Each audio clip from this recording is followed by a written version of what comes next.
Hey, what's going on, guys? This is Miss, and today I'm actually going to be featuring the Zoodiac deck profile. I literally said last video that I will stop making these intros because they're actually really annoying and not necessary. I just wasted like 20 seconds of your time without saying anything productive that you don't already know. And the funny thing about it is that I keep going and keep explaining why the intro is useless, and instead of jumping right into the content, I'm actually wasting even more of your time, which is technically a really smart way of actually dragging the video long enough to the point where I actually can add more ads to the video in order to make myself more money.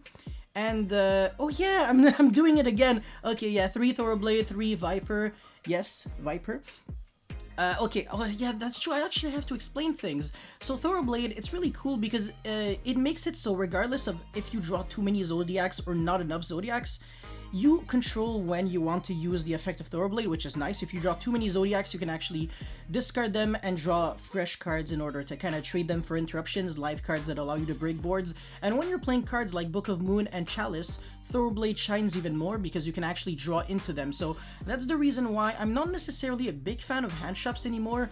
The only reason why I'm still playing 8 is because that's assuming that there is no, I guess, no ban list that we're getting. I mean, realistically, this is going to be a deck in Phantom Rage, because right now Zoodiac is 100% unplayable, let's be real. It has a lot of really bad matchups, and it's just not proactive enough.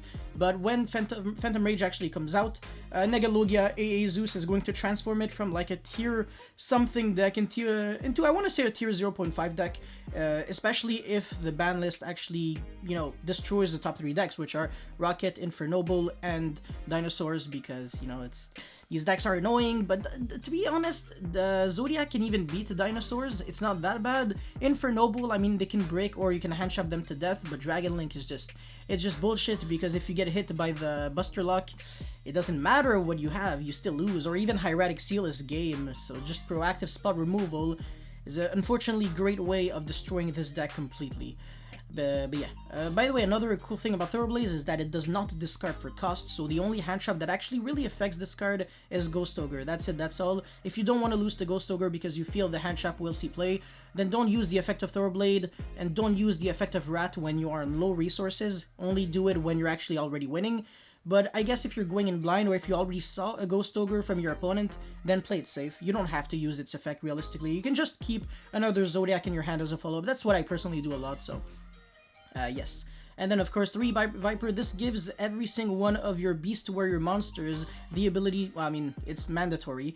So pretty much every time you battle a monster, by the way, not attack or is attacked. It's both. It has to battle, which is actually better. It's just more generic.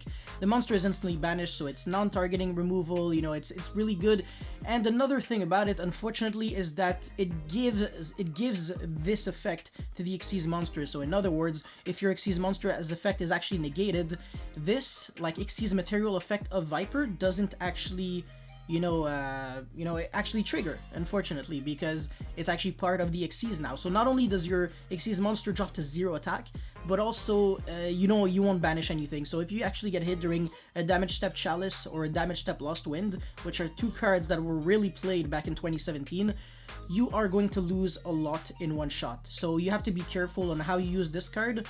And yeah, that's basically it. And then of course 3 Ram. This is especially good when you're trying to make the Mega Clubs combo, but I still really like Ram as a normal summon, because if you actually normal summon Ram, you can slap a bunch of monsters on top, and basically every time your opponent tries to target your Dryden, I'm going to keep calling it Drancia. Every time they target your Drancia, you can keep negating again and again. It is not once per turn. And Ram, just like Bunny Blast and Cataroost, they give any of your Xyz Zoodiac that is overlaid on top the ability to negate a trap card that targets your Xyz monster. Once again, like not once per turn, only by detaching a material. So if you can make a Drancia and only 4 summons and have a bunch of materials, then you can get hit by infinite several times, and it doesn't matter because you just keep negating. If you have a Bunny Blast underneath, you can negate Book of Moon and Forbidden Chalice, and this is the reason why Bunny Blast is actually... okay, mouse? Okay.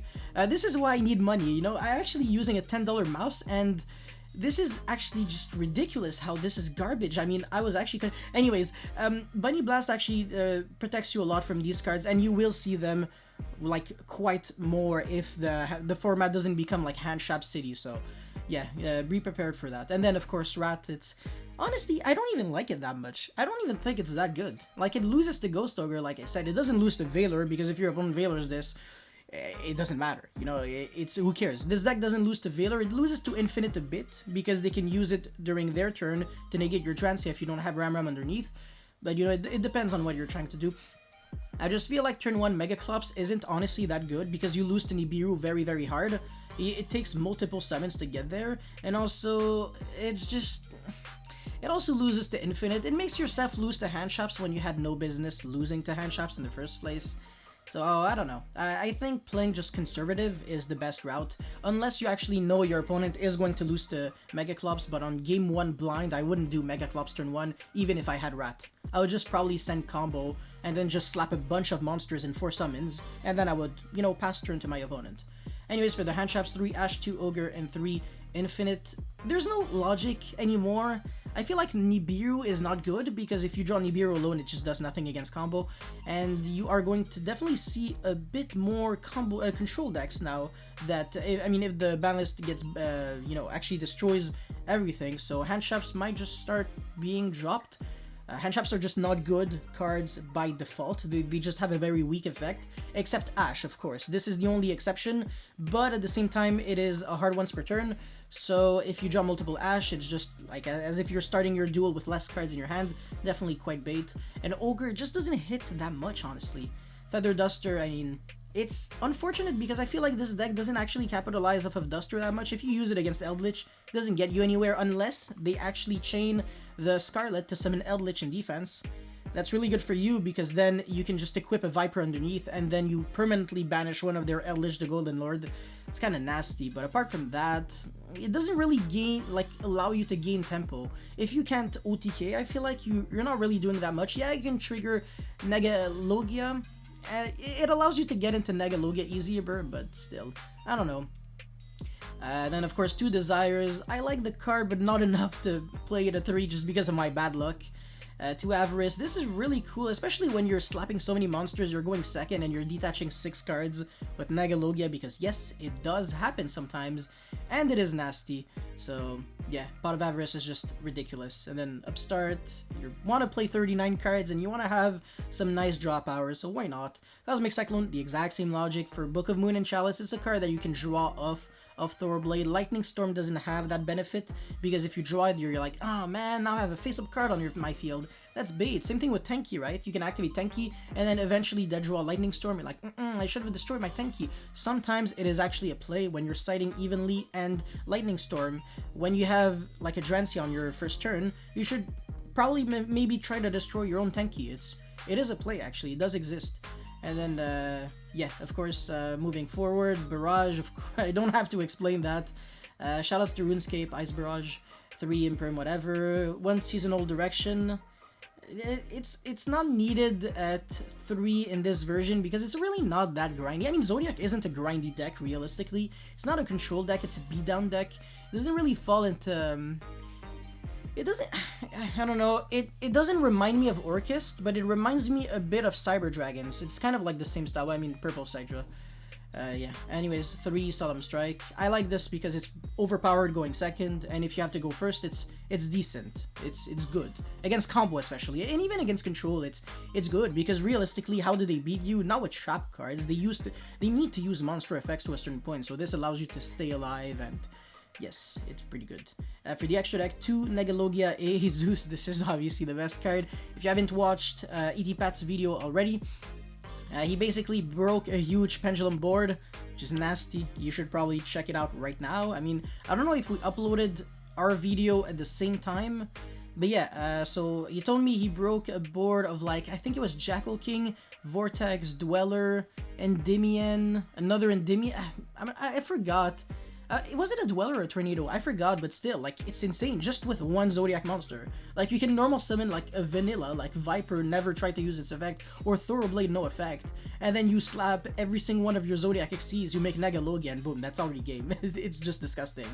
But yeah. One Vespinid, the Sprint Breaker. It's easy to make, and it transforms one of your bad Zoodiacs when you have like no more resources left into like something that actually just floats, and I don't know, I kind of like it. It revives only level 5 or lower monsters from your graveyard, so it's kind of bait because you can't really revive cards like Pancratops on game 2. It's really only your Zoodiac. I mean, you can revive back Ghost Ogre, but meh, whatever. 2 Tigress, 2 Hammer Kong. You don't need 2 Hammer Kong. I don't even know why I'm doing this. 3 Laika. Might be too much. 1 Drancia, 2 Borbo, 1 Mega Clops, and 1 Gravity Controller. This is cool, actually. Sometimes, I mean, you can out, like, in the Avramax that was summoned with IP Masquerena, so it cannot be targeted or destroyed by card effects, and you can only attack that, and when it is sent to the graveyard, it shuffles back any card on your field without targeting. That's nasty. You don't want to actually lose out to this. So Gravity Controller allows any single one of your Zoodiac monsters to actually out this annoying threat, because you can just go into an Xyz, and then, you know, in the extra monster zone, and then turn it into Gravity Controller, use the effect, bounce back. It's a Neospatian Grand Mole if you're battling a monster in the extra monsters, well, in the extra monster zone while you're in the extra monster zone, and if you're battling a monster in the main monster zone, it becomes a Marshmelon, so it cannot be destroyed by battle. And then for the idea section, of course, I have Nibiru as, you know, when your deck has the ability to play a lot of handshots, why not actually just include everything? When Crossout Designator will exist, you will have the ability to play maybe 1 or 2 to every handshot that annoys you, or, you know, that covers the meta, and then Nobleman will just have a lot of impact because you'll be able to use it on so many cards. I like this a lot, actually. Pancratops, of course. It's really good if you play Asa, you can search this. And then, ooh, this is actually really nice. I showed it in my 2 other Zoodiac deck videos, deck profiles and combos, I think. So basically, this with any other Zoodiac allows you to make Shuanglong. Oh my god, they actually changed the name. Oh, this is so bait. But this is like kind of like a baby Pancratops. I don't want to explain it too much. I think you should do a bit of research on this. But if you summon Shuanglong, you kind of just win the game. Especially if you have like dead Tenkeys. You start standing your Tenkeys and bouncing back cards. It's actually really scary, but it is not a thing on game 1. You actually have to wait until game 2 to use this. Winder is like a cool card. I keep just pulling back my shirt. It's actually so annoying. Winder is like a cool card if you're playing just more like combo E of Zoodiac, but I don't think it's a good idea. And then, of course, we have just irrelevant Link monsters. Scapegoat is just no longer playable. Mystic Mine if you're going second. Evenly, just Duster. I don't even know why I have this here.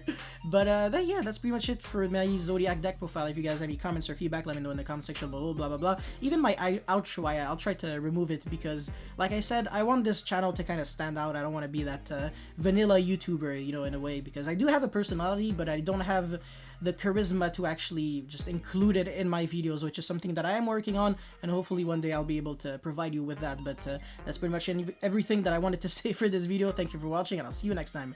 Peace.